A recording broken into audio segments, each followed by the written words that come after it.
チャプター1、エイジ、ウルフ・オブ・ナインス・アベニュー。竜泉寺が言った。デジモンは生きていると。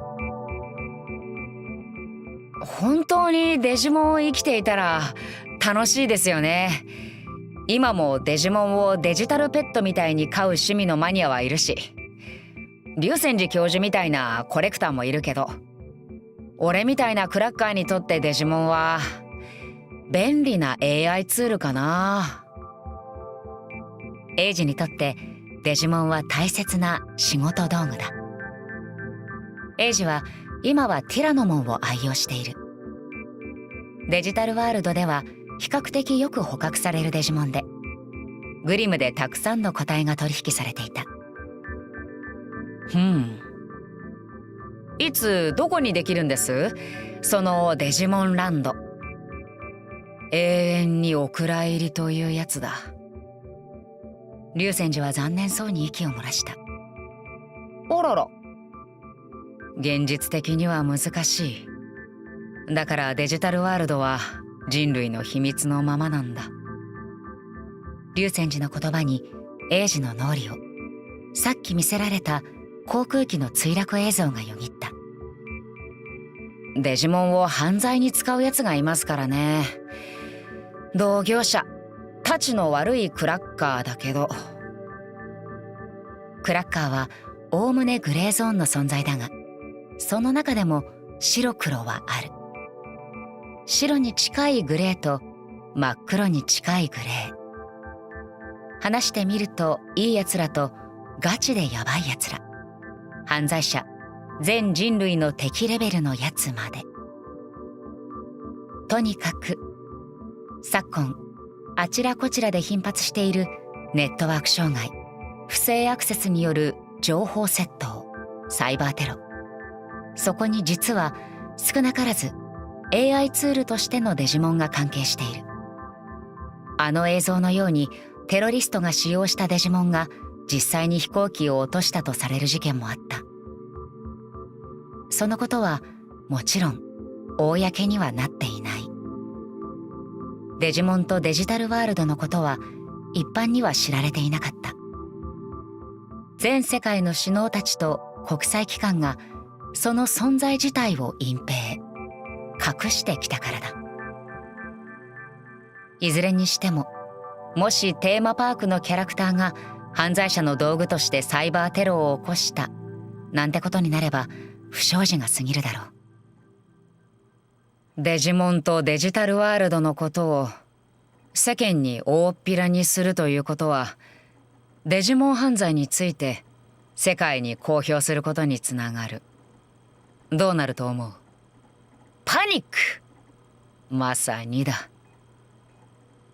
デジモンは異世界からの侵略者とか不安を煽るのが仕事のマスコミが騒ぎ出すだろう。わかりやすく短絡的にデジモンとデジタルワールドは悪となりかねない。未だ人類の大半はデジタルワールドを知らない。知ってはいても理解はしていない。竜泉寺は天才らしくエイジには難しいことを口にした。まさかネットワークの向こうに現実世界とは別の異世界があるなんてことは、デジモンという命が生きているということは。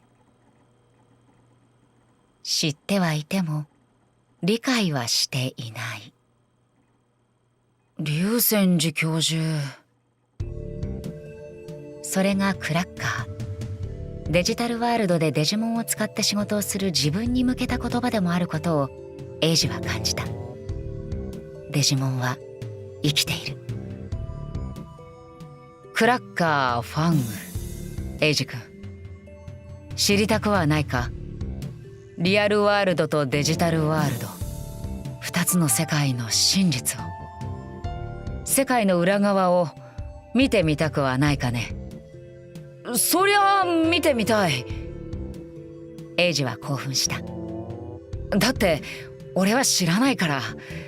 俺にとってデジタルワールドはそのデジモンドックのモノクロ画面の情報、それが全てだ。でも教授、あなたが見てきた世界はきっと違うんでしょ。そうだ、さっき映像で見た景色。ネットワークの海とリアルワールド、そしてデジタルワールド。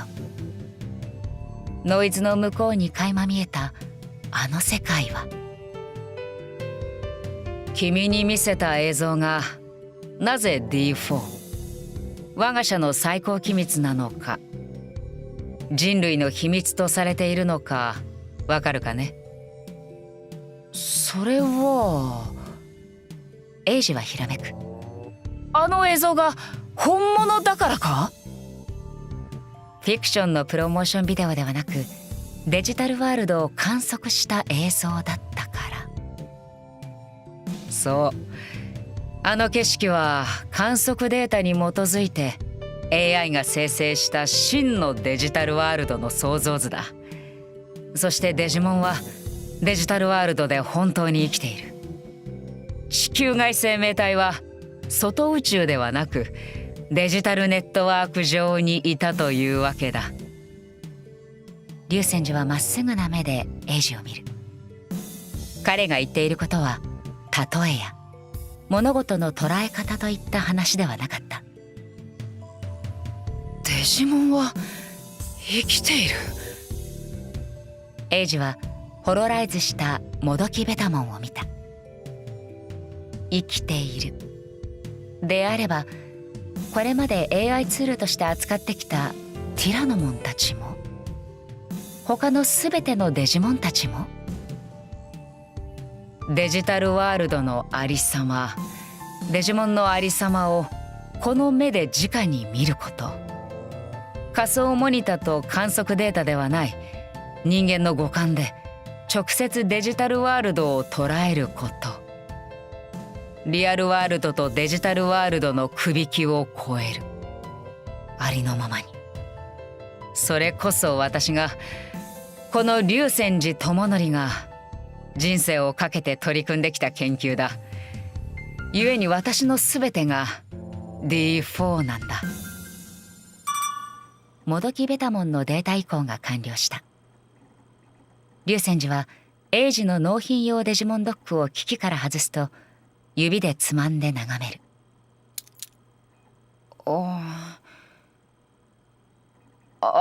どうも。エイジは手を出した。ほい。竜泉寺はデジモンドックを放ってしまった。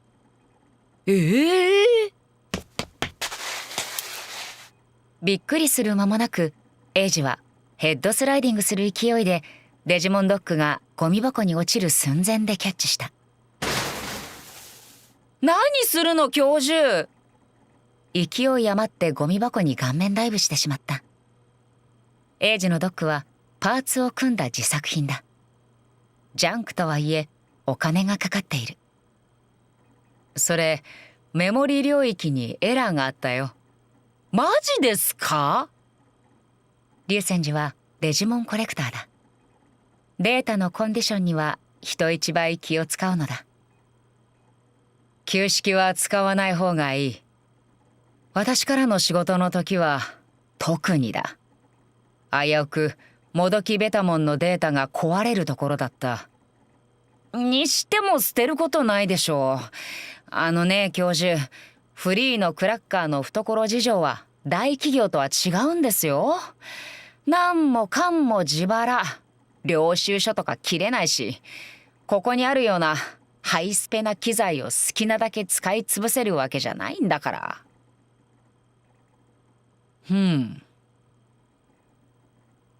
はい。エイジは戸惑った。竜泉寺はちょっと独特な間のある話し方をする。なんといっても日本が誇る天才科学者だ。一風変わり者であるくらいは許されるのだろうが。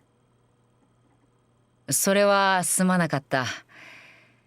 だがちょうどいい。腕出して。何がちょうどいいのかわからなかったが、言われた通りにする。龍泉寺は英二の左手首に何かを巻いてつけた。英二は息を飲む。こんな気持ちになったのはいつ以来だろう。子供の頃、新しいゲーム機を親に買ってもらった時、初めてスマホを買ってもらった時、いや、その何倍も。この身につけただけで世界が広がっていく予感は、これを君にあげよう。腕時計型のガジェットだった。アバディン・エレクトロニクス製最新型デジモンドッグ？しかもスマートウォッチタイプ。英二はジャンプして3回転半したい気分だった。もともと AE 社の製品はデジモンドッグに改造しやすく、クラッカーの間で評価が高い。しかもこれは純正品。デジモン絡みということで企業秘密に属している物だ。デジモンリンカー。私が設計に関わっている製品の試作品だ。龍泉寺教授、あんた知ってたけどすげえ。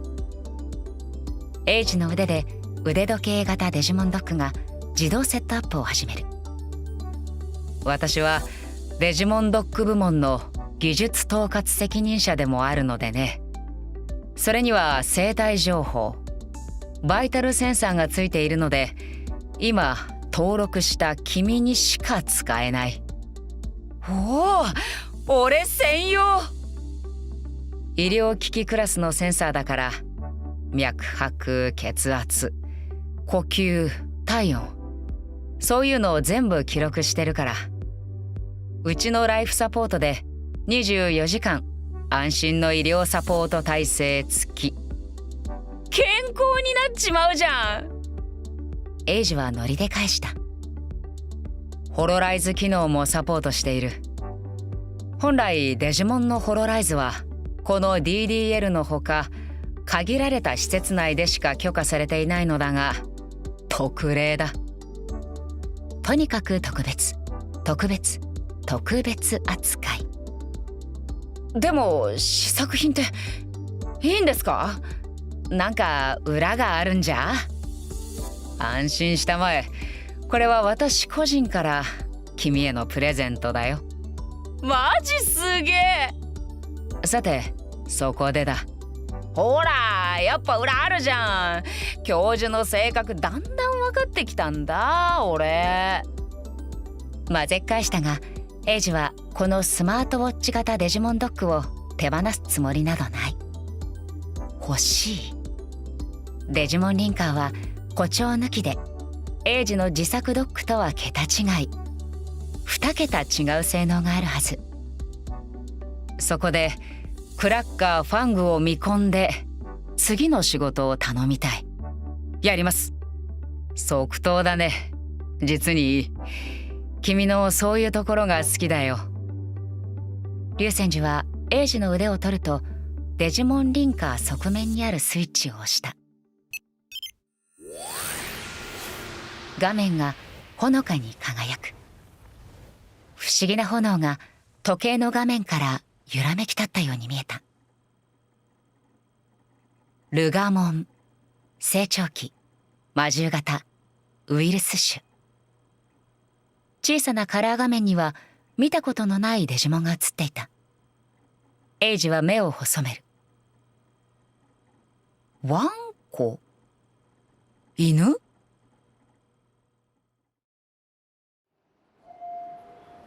龍泉寺教授から新たな依頼を受けた英二は一人でゲートをくぐって1階の受付ホールに戻った。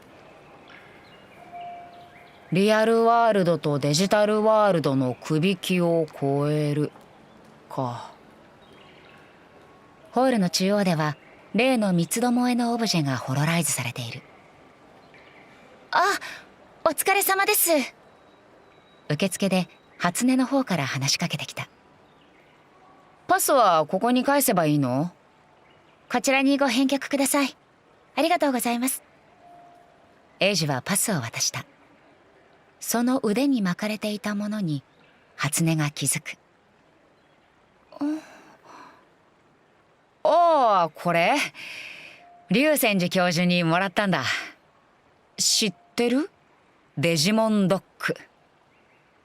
エイジは新品のスマートウォッチ型ガジェットを初音に見せびらかした。初音はキョロキョロと周りを見てからささやき返した。機密ですよね、最新型。受付という立場だからかどうなのか、なかなかの情報通らしい。試作品のテストなんだけどね。すごい。あの竜泉寺教授から直々にテストを依頼されるなんて。長住さん、ものすごく信頼されてるんですね。お世辞ではなく、初音は心から驚いていた。そうなのかな。逆にそうなの？絶対ですよ。竜泉寺教授はああ見えてとても。初音はさらに小声になった。気難しいところがあるんですから。あー、独特かな。エイジはつい吹き出してしまった。初音の態度が最初とは全然違ったからだ。でもこれはこれで悪くない。じゃあまた。あ、長住さん。エイジでいいよ。私も初音ちゃんでも初音っちでもいいですよ。それでエイジさんの入場記録なのですけど、ご職業のところがまだ空欄だったので、差し支えなければ教えていただけますか？初音は何かを勝手に期待してそわそわしていた。ご職業？エイジはちょっと考えた。フリーターは職業ではない。定職がないというだけだ。長住エイジ。職業はクラッカー。初音は今日一で微妙な反応を返したのだった。